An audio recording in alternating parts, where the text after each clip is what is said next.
आजकल बहुत से लोगों के लिए दिन में 2 बार के भोजन के बीच में कुछ ना कुछ खाते रहना एक सामान्य बात हो गई है। यहां सद्गुरु समझा रहे हैं कि क्यों बार बार खाना अच्छी बात नहीं है। पहला, शरीर और मन खाली पेट सबसे अच्छा काम करते हैं। सद्गुरु कहते हैं, हो सकता है आप सोचते हो कि पूरे दिन कुछ ना कुछ खाते रहने से आपको और सक्रिय रहने में मदद मिलेगी, लेकिन अगर आप ये देखें कि पेट में खाना भरा होने पर आपका शरीर कैसा महसूस करता है और पेट खाली होने पर कैसा महसूस करता है, तो आप पाएंगे कि पेट खाली रहने पर आपका शरीर और दिमाग दोनों बेहतर काम करते हैं। अगर आपके पाचन तंत्र में खाना पचाने की क्रिया लगातार जारी रहे तो शरीर की कुछ ऊर्जा लगातार उसी में लगी रहती है, जिससे शरीर और दिमाग सबसे अच्छी तरह से काम नहीं करते। पेट खाली होने का यह मतलब नहीं कि आपको भूख लगने लगेगी। आपको भूख तब लगती है जब ऊर्जा का स्तर बहुत नीचे हो जाता है, वरना पेट खाली ही होना चाहिए। अगर आप अपनी पूर्ण क्षमता से काम करना चाहते हैं तो जागरूक बनिए और ऐसा खाना खाइए जिससे आपका पेट 1.5 से 2.5 घंटों में खाली हो जाए और खाना पेट से निकलकर आंत में चला जाए। उसके बाद शरीर को उतनी ऊर्जा की जरूरत नहीं होती और 12 से 18 घंटों के बीच खाना आपके शरीर में से पूरी तरह बाहर हो जाना चाहिए। इस बात पर योग बहुत जोर देता है। पेट खाली होने का मतलब यह नहीं है कि आपको भूख लगने लगेगी। आपको भूख तब लगती है जब ऊर्जा का स्तर बहुत नीचे हो जाता है, वरना पेट खाली ही होना चाहिए। अगर आप इतनी जागरूकता रखते हैं तो आप पर्याप्त ऊर्जा, चुस्ती और सजगता का अनुभव करेंगे। आप चाहे किसी भी क्षेत्र में हो, कोई भी काम करते हो, यह आपके सफल जीवन के लिए आवश्यक तत्व है। दूसरा, शारीरिक और मानसिक स्वास्थ्य के लिए तंत्र की सफाई। जब पेट में पाचन प्रक्रिया चल रही होती है तब कोशिकाओं के स्तर पर शुद्धिकरण की प्रक्रिया लगभग रुक जाती है।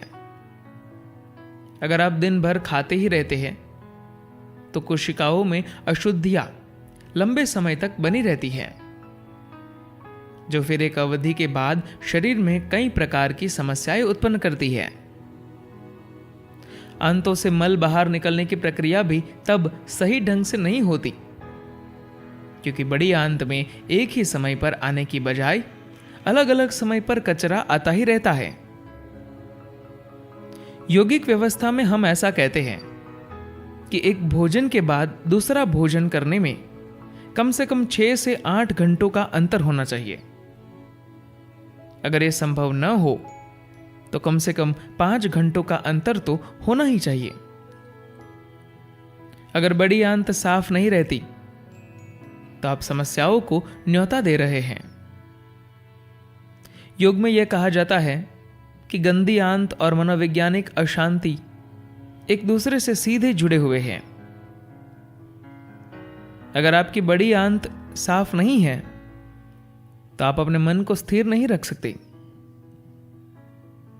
आयुर्वेद तथा सिद्ध जैसी भारत की पारंपरिक औषधि पद्धतियों में किसी भी रोगी की बीमारी चाहे जो हो, वे पहले आपकी पाचन व्यवस्था को शुद्ध करना चाहेंगे, क्योंकि एक खराब बड़ी आंत आपकी अधिकतर समस्याओं की जड़ हो सकती है। आजकल लोग जिस तरह से खा रहे हैं, अपनी बड़ी आंत को स्वच्छ रखना उनके लिए एक बड़ी चुनौती है। लेकिन अगर आप दिन में सिर्फ 2 बार अच्छी तरह भोजन करते हैं और बीच में कुछ नहीं खाते, जैसे हम सामान्य रूप से आश्रम में करते हैं, या अगर हम बहुत ज्यादा कामों में लगे हैं तो हम एक आध फल खा सकते हैं, तो आपकी बड़ी आंत हमेशा स्वच्छ रहेगी। योगिक सिस्टम में हम ऐसा कहते हैं कि एक भोजन के बाद दूसरा भोजन करने में कम से कम 6 से 8 घंटों का अंतर होना चाहिए। अगर ये संभव न हो तो कम से कम 5 घंटों का अंतर तो होना ही चाहिए। इससे कम का अंतर है तो समझ लीजिए कि आप अपने लिए मुश्किलें खड़ी कर रहे हैं। तीसरा, शरीर के द्वारा भोजन को शरीर में बदलना। आप जिसे अपना शरीर और अपना मन कहते हैं, वो यादों का एक ढेर भर है। इन यादों या सूचनाओं के कारण ही शरीर ने अपना आकार लिया है। हम जो कुछ भी खाते हैं वह इन्हीं यादों या सूचनाओं के आधार पर शरीर में बदल जाता है। मान लीजिए मैं एक आम खाता हूं तो ये मुझ में आकर एक पुरुष बन जाएगा। अगर कोई स्त्री इस आम को खाती है तो वह आम उसमें जाकर स्त्री बन जाता है। अगर कोई गाय उस आम को खा ले तो वह आम गाय के शरीर में जाकर गाय बन जाएगा। ऐसा क्यों है कि एक आम मेरे शरीर में जाकर पुरुष ही बनता है, स्त्री या गाय नहीं? यह मूल रूप से उस खास याददाश्त के कारण है जो मेरी शारीरिक व्यवस्था में है।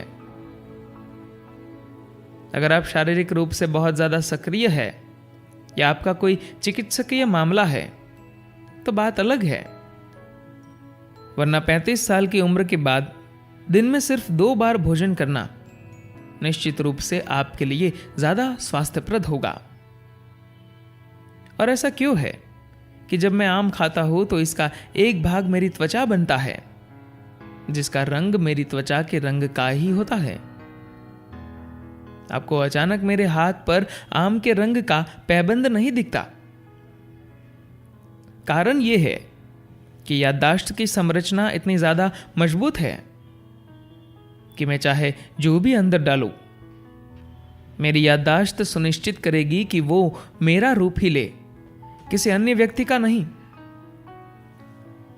जैसे जैसे आपकी उम्र बढ़ती जाती है, आपकी खाने को शरीर में बदलने की योग्यता कम होती जाती है। इसका कारण यह है कि आपकी आनुवंशिक याददाश्त तथा क्रमिक विकास की याददाश्त दोनों की आपके खाए हुए खाने को आप में बदलने की शक्ति कमजोर पड़ती जाती है। आप स्वस्थ हो सकते हैं तथा खाने को ठीक तरह से पचा भी सकते हैं, पर आपका शरीर एक आम को मनुष्य बनाने की प्रक्रिया को पहले जैसी ताकत के साथ नहीं कर पाता। पाचन तो होगा, पर याददाश्त कमजोर पड़ने के कारण एक जीवन का दूसरे में रूपांतरण अच्छी तरह से नहीं होगा। शरीर इस धीमे होने की प्रक्रिया के साथ तालमेल बना लेता है, पर अगर आप इस बारे में जागरूक हैं कि आप क्या खा रहे हैं और कैसे खा रहे हैं, तो आप इसे और ज्यादा सूझबूझ के साथ तालमेल में ला सकते हैं। अगर आप शारीरिक रूप से बहुत ज्यादा सक्रिय है या आपका कोई चिकित्सकीय मामला है तो बात अलग है, वरना 35 साल की उम्र के बाद दिन में सिर्फ 2 बार भोजन करना निश्चित रूप से आपके लिए ज्यादा स्वास्थ्यप्रद होगा। अगर आप ज्यादा खा रहे हैं तो आप बेकार में ही अपने शरीर का बोझ बढ़ा रहे हैं। आपको अब इतना ज्यादा खाने की जरूरत नहीं है, क्योंकि आपका शारीरिक विकास अब पूर्ण हो चुका है। अगर आपको बीच में कुछ भूख या थकावट लगती है तो एक फल काफी है। अगर आप इस तरह से रहे तो बहुत ही अच्छी तरह रहेंगे। यह काम खर्चीला है, पर्यावरण के अनुकूल भी है और आप स्वस्थ भी रहेंगे। चौथा, समग्रता बनाए रखना। आध्यात्मिक प्रक्रिया का एक स्तर पर अर्थ यह भी है कि आप अपने शरीर और मन को समग्रता के एक खास स्तर पर लाए। समग्रता से मेरा मतलब है कि अगर आपका शारीरिक तंत्र एक खास तरह से संगठित नहीं है अगर ये ढीला है तो कुछ भी अनुभव करने की इसकी योग्यता ठीक नहीं होती।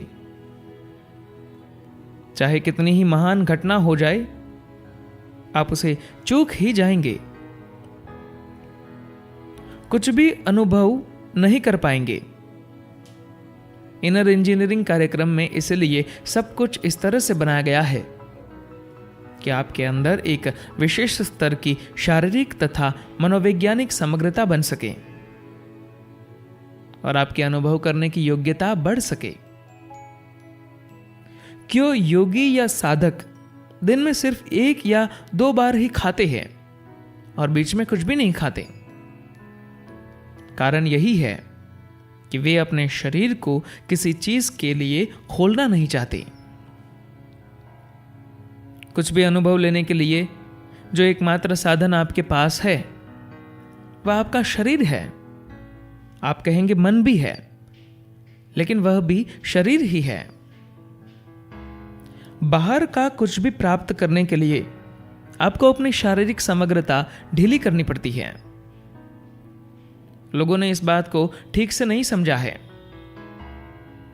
आप कितना लंबा जिएंगे ये इस बात पर भी निर्भर करता है आप दिन भर में कुछ पाने के लिए अपना शरीर कितनी बार खोलते हैं। अगर आप बार बार बाहरी चीजों के लिए अपने शरीर को खोलते हैं तो आप अपनी व्यवस्था को बहुत ही ढीला कर लेंगे। इस तरह का शरीर कुछ भी नहीं कर सकता, क्योंकि शरीर में कोई समग्रता ही नहीं है। जब समग्रता नहीं होती तो किसी के साथ जुड़ना भी नहीं होता। आप किसी तरह जिंदा तो रहेंगे, लेकिन उससे ज्यादा कुछ भी नहीं होगा। क्यों योगी या साधक दिन में सिर्फ 1 या 2 बार ही खाते हैं और बीच में कुछ भी नहीं खाते? कारण यही है कि वे अपने शरीर को किसी चीज के लिए खोलना नहीं चाहते। हवा और पानी के सिवा कोई भी बाहरी तत्व शरीर में ज्यादा जाने नहीं चाहिए, क्योंकि इससे संवेदनशीलता की दृष्टि से तंत्र की समग्रता ढीली हो जाती है। अब जो कुछ भी है उसकी सबसे बाहरी सतह संवेदना ही है।